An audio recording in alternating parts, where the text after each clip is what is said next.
Assalamualaikum warahmatullahi wabarakatuh. Halo kawan-kawan, semoga kalian sehat selalu ya. Pada kesempatan kali ini, saya dan teman-teman akan menjelaskan tentang dana pensiun.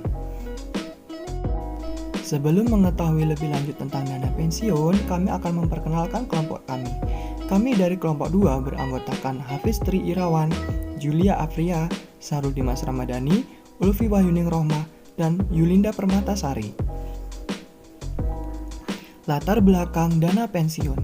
Jadi, dana pensiun itu dimulai pada era 90-an setelah dikeluarkannya Undang-Undang Nomor 11 Tahun 1992 yang mengatur tentang dana pensiun. Hampir seluruh perusahaan kemudian menyelenggarakan dana pensiun bagi karyawannya, baik yang dikelola sendiri maupun lewat lembaga lain. Apa sih dana pensiun itu? Menurut Undang-Undang Nomor 11 Tahun 92, dana pensiun adalah badan hukum yang mengelola dan menjalankan program yang menjanjikan manfaat pensiun. Sedangkan pensiun sendiri itu berarti hak seseorang untuk memperoleh penghasilan setelah bekerja sekian lama dan sudah memasuki usia pensiun atau ada sebab lain sesuai perjanjian yang telah ditetapkan. Kegiatan perusahaan dana pensiun sendiri yaitu memungut dana dari iuran yang dipotong dari pendapatan karyawan suatu perusahaan. Iuran ini kemudian diinvestasikan lagi ke dalam berbagai kegiatan usaha yang dianggap paling menguntungkan. Bagi perusahaan dana pensiun, iuran yang dipungut dari para karyawan suatu perusahaan ini tidak dikenakan pajak. Tujuan dana pensiun ini dapat dilihat dari dua pihak. Yang pertama, bagi pemberi kerja. Yang pertama, memberikan penghargaan kepada karyawan yang telah mengabdi di perusahaan tersebut.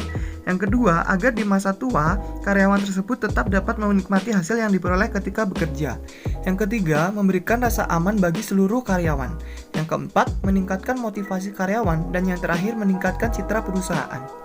Penerima manfaatnya adalah memperoleh kepastian, mendapatkan rasa aman, dan meningkatkan motivasi. Jenis-jenis pensiun itu ada 4. Yang pertama adalah pensiun normal, yaitu ketika karyawan yang usianya telah mencapai masa pensiun. Kemudian ada pensiun dipercepat, yaitu jenis pensiun yang diberikan untuk kondisi tertentu. Yang ketiga ada pensiun ditunda, yaitu diberikan kepada para karyawan yang meminta pensiun sendiri. Dan yang terakhir ada pensiun cacat, diberikan bukan karena usia, tetapi lebih disebabkan peserta mengalami kecelakaan, sehingga dianggap tidak mampu lagi untuk dipekerjakan.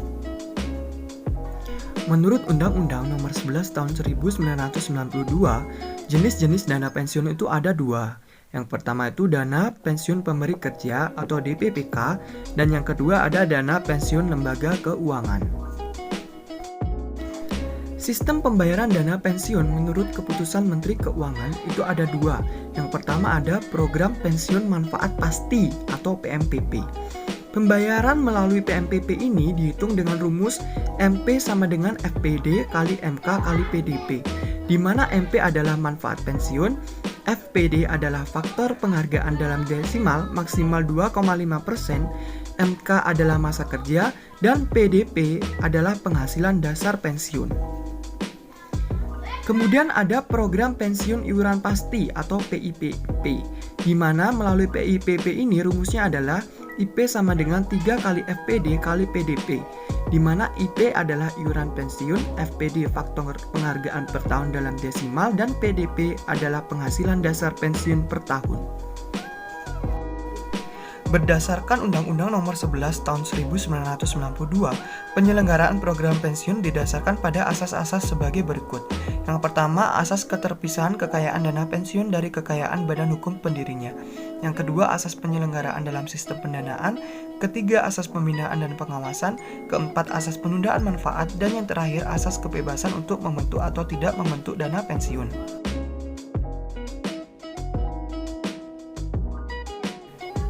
Demikian penjelasan dana pensiun dari kelompok 2. Atas kurang lebihnya kami memohon maaf. Terima kasih.